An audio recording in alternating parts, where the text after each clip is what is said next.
Breast implant নিয়ে আজকাল অনেকেই জানতে চায় বা আমরা দেখতে পাচ্ছি অনেকে আগ্রহ দেখাচ্ছে। আমরা জানতে চাই হচ্ছে যে এই ব্রেস্ট ইমপ্ল্যান্টটা কাদের জন্য অ্যাকচুয়ালি প্রযোজ্য? ব্রেস্ট ইমপ্লান্ট সার্জারি খুবই কমন একটি বিউটিফিকেশন সার্জারি ফর ফিমেলস। এটা world wide one of the commonest aesthetic plastic surgery. আমাদের দেশেও এটা অনেক কমনলি করা হচ্ছে। তো এটার প্রয়োজন হয় যখন একটা পেশেন্ট বড় হচ্ছে অথচ ব্রেস্টের গ্রোথ হচ্ছে না, বা ফিগার অনুযায়ী ব্রেস্টের শেপ বা সাইজ ছোট থেকে যাচ্ছে।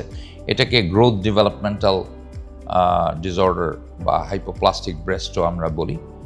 তখন পেশেন্টের সোশ্যাল এম্বারাসমেন্ট হয়, বিয়ের পর অনেক সময় হাজব্যান্ড ওয়াইফ রিলেশনশিপ স্ট্রেইনড হয়।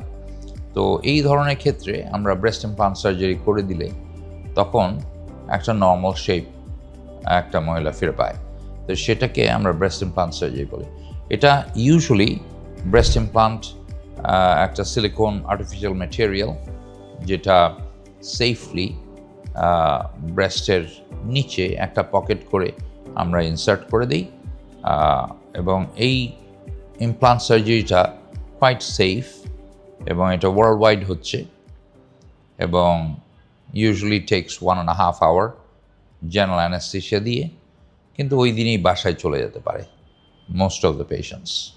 আর এটা সিলিকন ইমপ্লান্টস আমরা যেহেতু ব্রেস্টের ভেতরে বসাচ্ছি না, সেহেতু ব্রেস্টের নর্মাল ফাংশনটা ঠিক থাকে। দ্যাট ইজ বাচ্চা কাচ্চাকে ব্রেস্ট ফিডিং করানো সম্ভব হয়, হাজব্যান্ড ওয়াইফ রিলেশনশিপে কোনো সমস্যা হয় না, এবং দেখেও বোঝার কোনো উপায় থাকে না যে এখানে একটা সার্জারি হয়েছে।